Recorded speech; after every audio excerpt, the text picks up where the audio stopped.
A paz do Senhor, meus amados irmãos. Chegamos na lição de número 10. O pecado do homem segundo o coração de Deus. 8 de dezembro, segundo domingo de dezembro, é o domingo que tradicionalmente o mundo protestante comemora o dia da Bíblia, a palavra de Deus. Nosso texto áudio está no segundo livro de Samuel, capítulo 11, versículo 27, que diz: porém, essa coisa que Davi fez pareceu mal aos olhos do Senhor. E a nossa verdade prática diz: somente o revestimento da graça divina, na força e no poder do Espírito Santo, pode livrar-nos do pecado, a ofensa premeditada contra o Senhor nosso Deus. Vamos pensar um pouquinho sobre este texto áureo. Segundo livro de Samuel, capítulo 11, versículo 27. O contexto está entre os versículos 1 a 27 do capítulo 11. É um episódio lamentável da vida dos homens mais íntegros e piedosos que nós encontramos na Bíblia Sagrada. Um homem notável, mas que infelizmente foi seduzido pelo apetite sexual desenfreado. Mas é importante eu e você estarmos atentos para essa questão. Por quê? Porque todo ser humano está sujeito aos ataques de Satanás.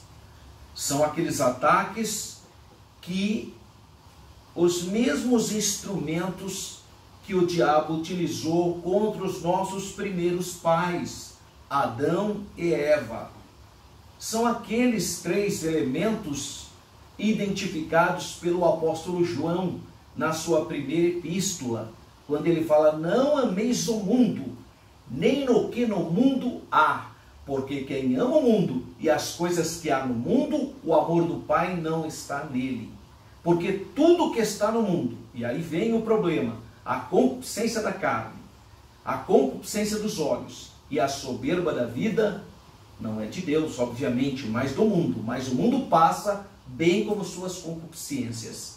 Mas essas 3 estratégias satânicas, concupiscência da carne, concupiscência dos olhos e soberba da vida, são ainda instrumentos malignos utilizados para derrubar o gênero humano.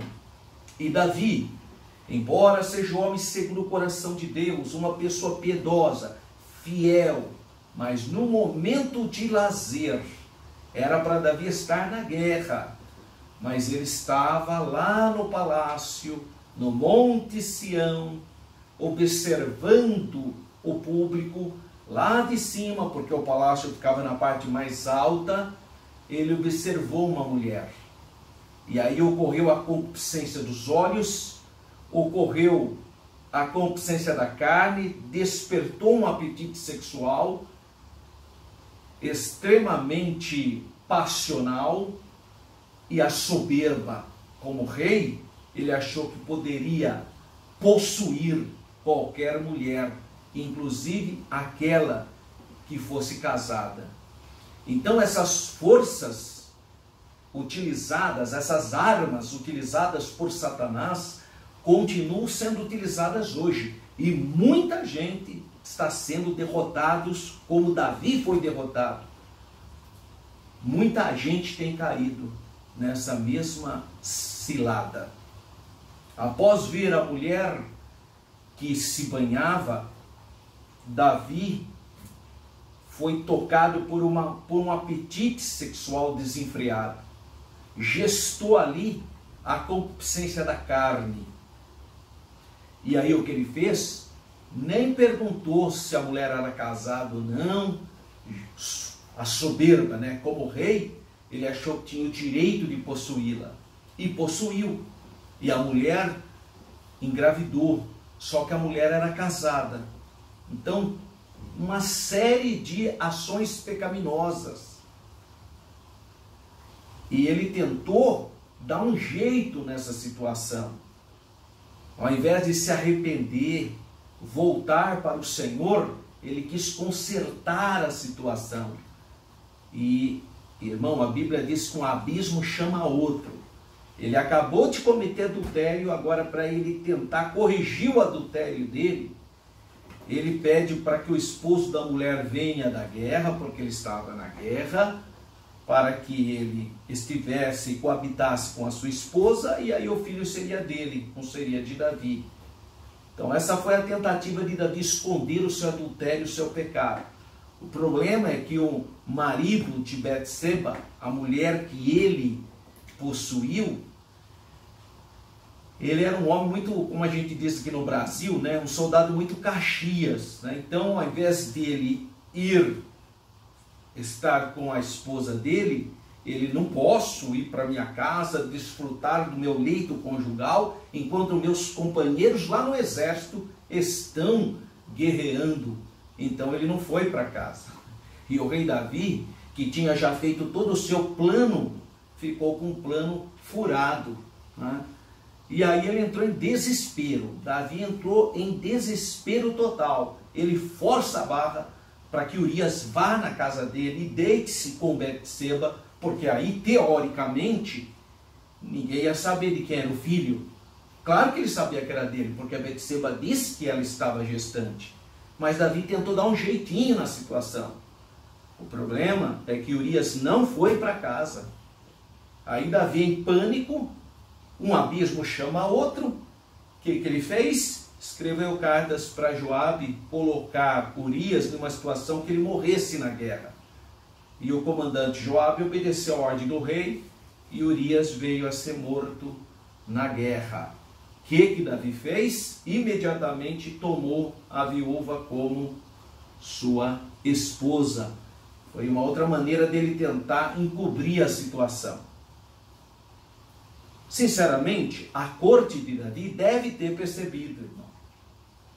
Mas ele não estava enganando o povo de Deus.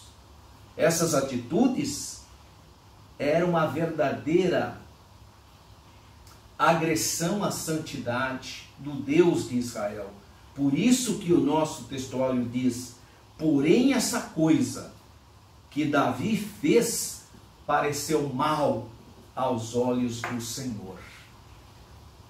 Então, é interessante que Davi, a partir daí, a situação dele foi cada vez pior. Porque, irmão, quando a pessoa comete o pecado, ele sai da presença do Senhor. Não é o Senhor que tira ele da presença, é a pessoa que sai da presença do Senhor. E aí, Davi, com todo esse rearranjo que ele inventou, ele achou que talvez tivesse resolvido o problema, mas não resolveu. Em primeiro lugar, ele teve um problema de consciência. E a gente sabe disso porque ele, nos Salmos, ele fala isso, ele fala, olha só, o Salmo 32, por exemplo, versículos 3 e 4. Quando eu guardei silêncio, envelheceram os meus ossos, pelo meu bramido em todo o dia, porque de dia e de noite a tua mão pesava sobre mim. O meu humor se tornou em sequidão de esteio, ou de estio. Olha que situação, secou os ossos, perdeu a alegria, perdeu aquela satisfação. E a gente percebe que esse terrível pecado que ele cometeu, duplo pecado, pecados de morte, que foi adultério e homicídio, a gente percebe que ele ficou com muito remorso, muito remorso. Mesmo antes do profeta Natã exortá-lo, e o que mostra que ele é um homem segundo o coração de Deus, porque qualquer monarca da antiguidade, que era um déspota, jamais aceitaria a repressão de qualquer pessoa da corte. Mas Davi, como tinha o temor de Deus, aceitou a repreensão do profeta Natã. No capítulo 12, entre os versículos 1 a 25, a gente já vê esse estado de espírito, né, em Davi. E no Salmo de número 51, aí fica claro a situação de Davi. O Salmo 51, Davi começa dizendo: tem misericórdia de mim, ó Deus, segundo a tua benignidade. Apaga as minhas transgressões, segundo a multidão das tuas misericórdias. Lava-me completamente da minha iniquidade e purifica-me do meu pecado. Porque eu conheço as minhas transgressões e o meu pecado está sempre diante de mim. Eis que amas, e aí eis que em iniquidade fui formado, e em pecado me concebeu minha mãe. E assim ele continua falando da sua condição. Ele fala: purifica-me como sopro. Olha a necessidade de ser lavado. A palavra muitas vezes aqui, lava-me, purifica-me, tenha misericórdia de mim. O Salmo 51 mostra o retrato de um homem que pecou terrivelmente e que está desesperadamente pedindo a misericórdia do Senhor, ao ponto dele dizer: cria em mim, ó Deus, um coração puro e renova em mim um espírito reto. Não me lances fora da sua presença e não retires de mim o teu Espírito Santo. Olha que oração, irmão. Isso é o homem segundo o coração de Deus, que caiu nas concupiscências da carne, dos olhos e da soberba da vida, mas que reconheceu sua fragilidade e implora a Deus para que Deus perdoe o seu pecado. Isso é ser segundo o coração de Deus. Não é ser perfeito, mas é não se conformar com o pecado e lutar contra o pecado. Então, eu sugestiono que você leia o Salmo 51 com seus alunos, para você ver a índole de um homem que tem os sentimentos segundo a vontade de Deus. Leitura bíblica em classe, segundo Samuel, segundo livro de Samuel, capítulo 11, versículo 1 a 18.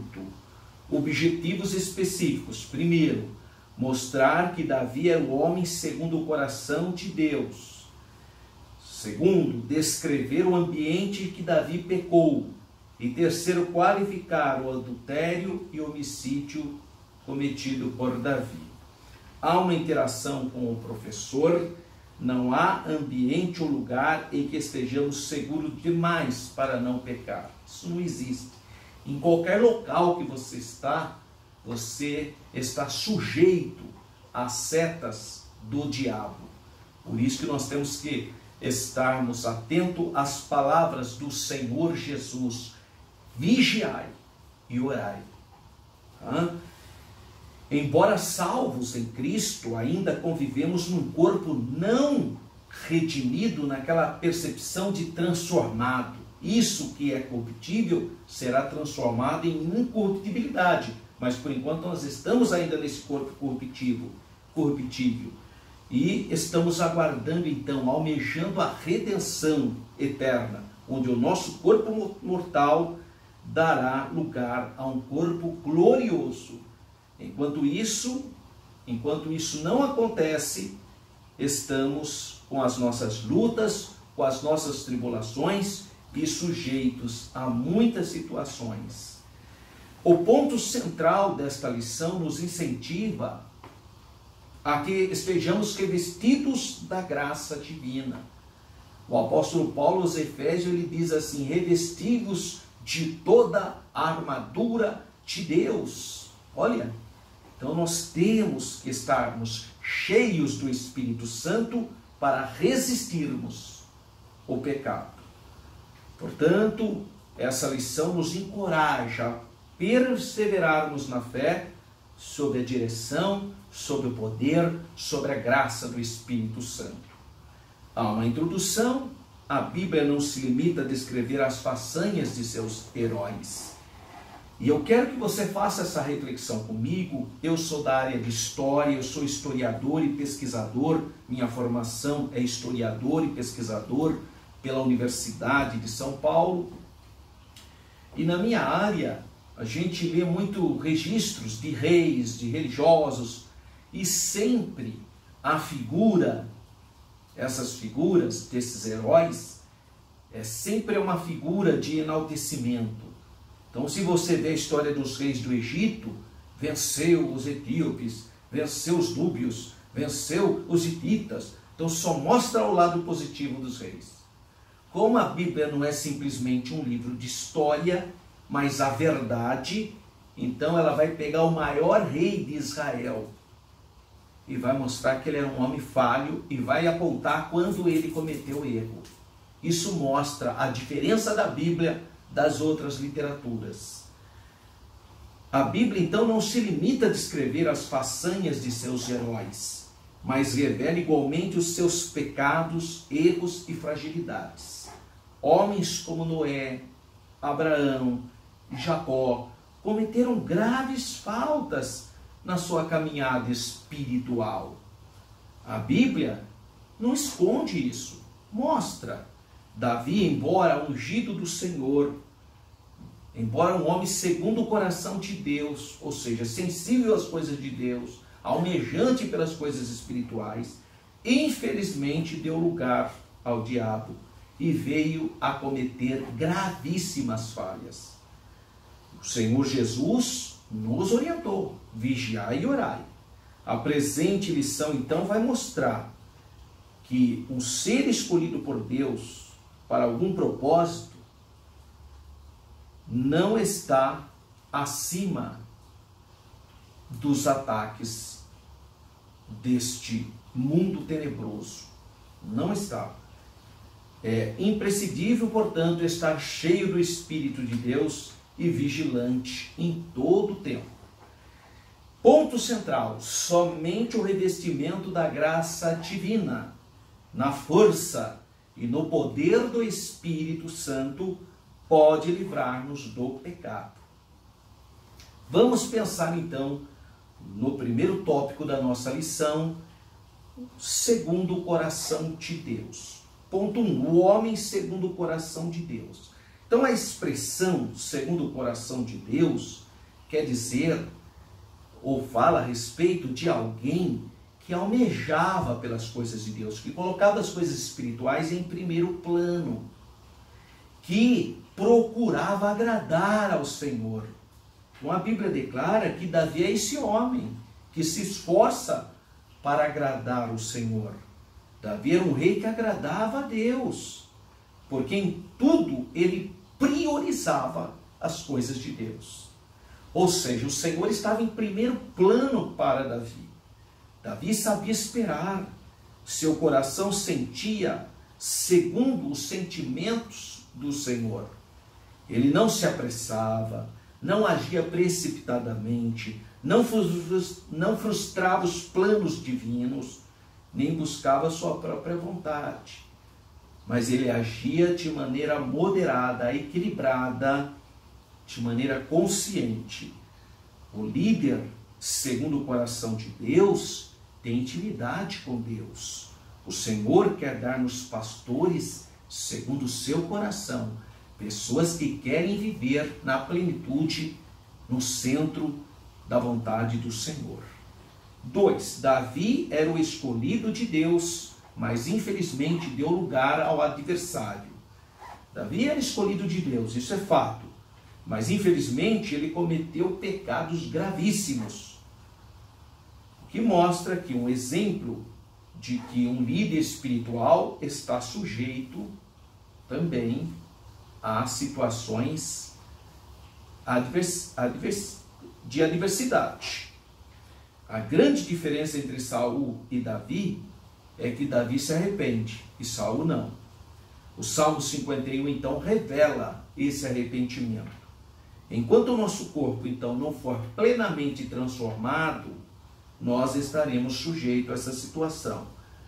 Primeira carta de Paulo aos Coríntios, capítulo 15, versículo 54, diz: que o nosso corpo, que é mortal, se revestirá de imortalidade, e o que é corrupto, de incorruptibilidade. Enquanto isso, enquanto estamos nesse corpo, nós temos que ter discernimento, para não permitir que as concupiscências aflorem em nossa vida. Então aqui está um alerta. Nós temos que ter uma vida irrepreensível, e a graça de Deus nos capacita. Síntese do tópico 1.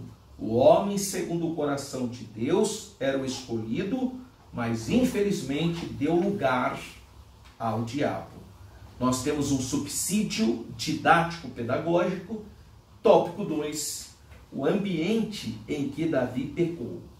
Então, criando um ambiente propício ao pecado. O texto inicia dizendo que Davi não partiu para a guerra, quando ele deveria ter partido, porque o rei era a cabeça, era o líder. Não é? A indolência do rei em ficar no palácio, repousando, passeando nos seus terraços, levou à sua queda. Fica muito desocupado, então tem mais tempo para ser tentado. Davi não pecou apenas por ter visto aquela mulher chamada Betseba, mas porque o seu olhar foi pecaminoso. Ele olhou para a mulher com concupiscência da carne, aflorou apetite sexual. Ele não procedeu como Jó, que fez concerto com os seus olhos para não pecar. Jó 31:1. Em Apocalipse fala para a gente passar o colírio celestial em nossos olhos. No lugar de andar ocioso pelo palácio, Davi deveria ter fugido da aparência do mal. Ser tentado não é pecado, todos nós somos tentados. O pecado é ceder à tentação.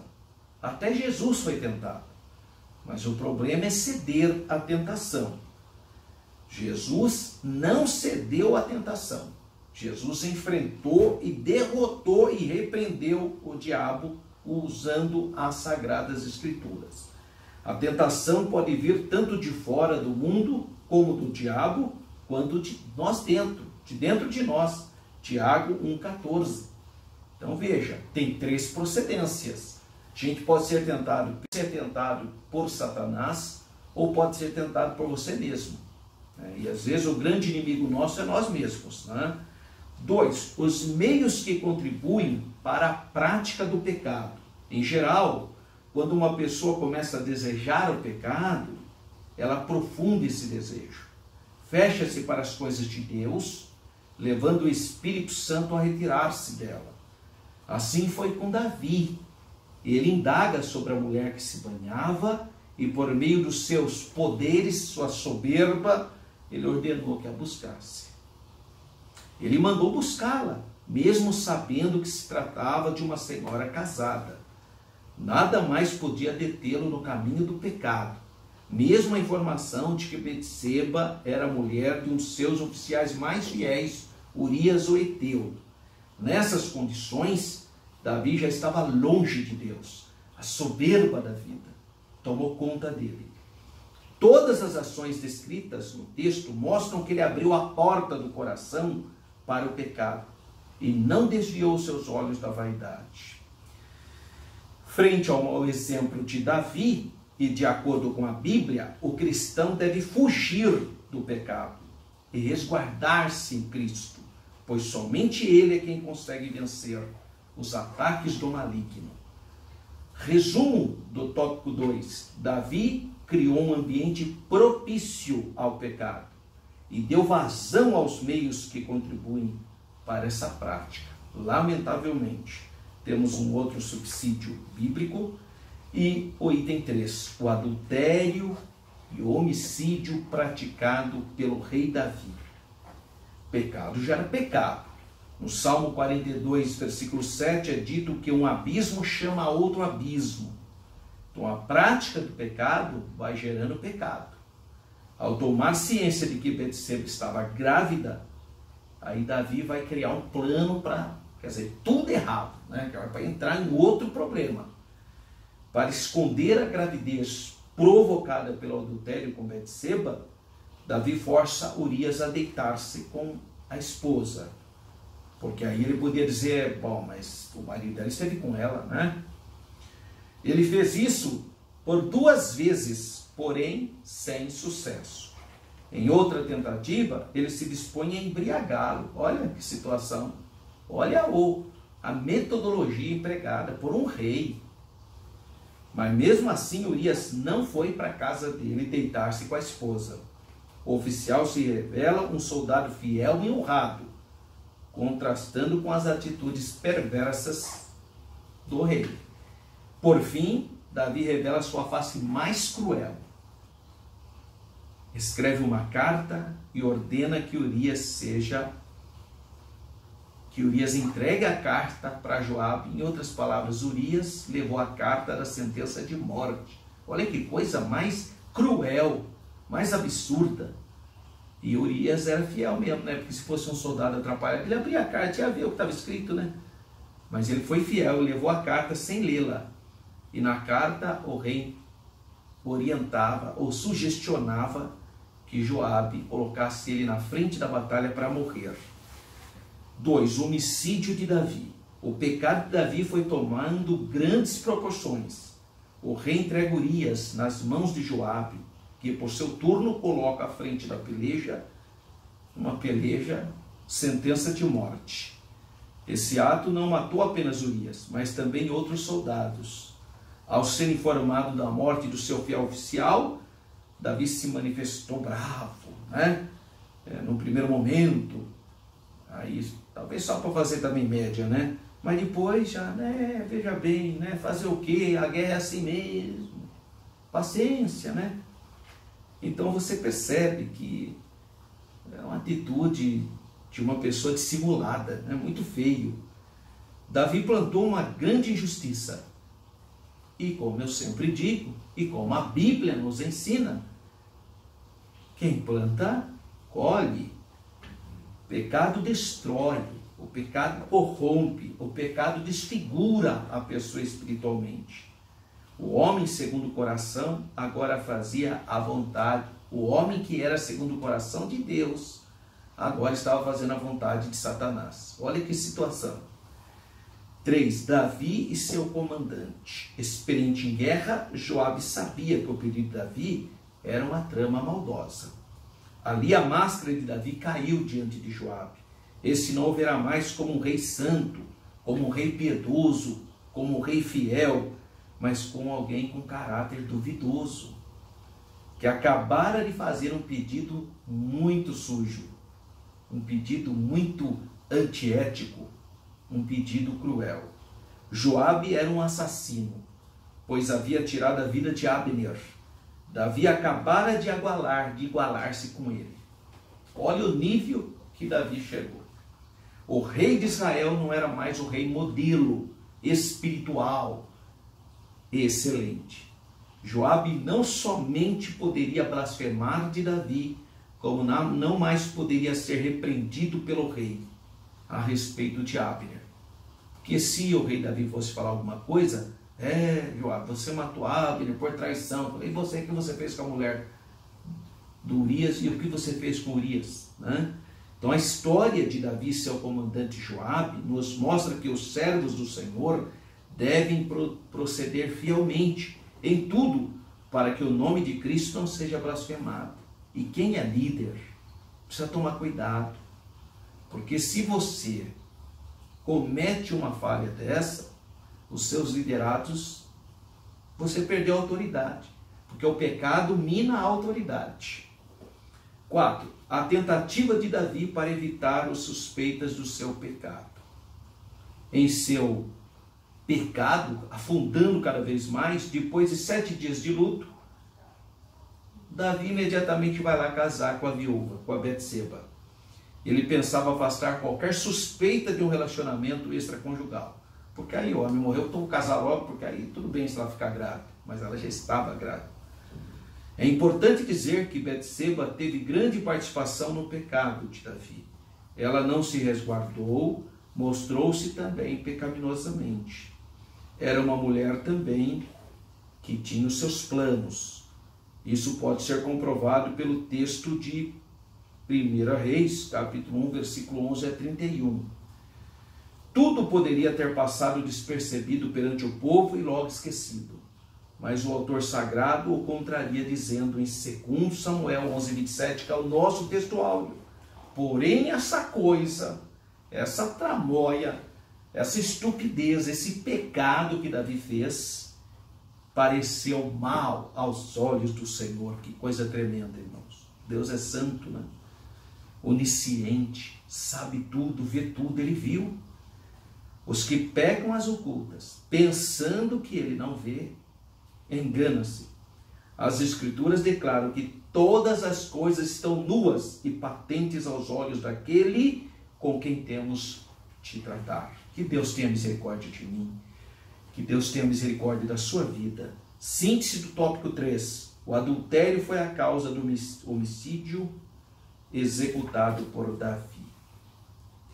Nós temos um outro subsídio e as considerações finais.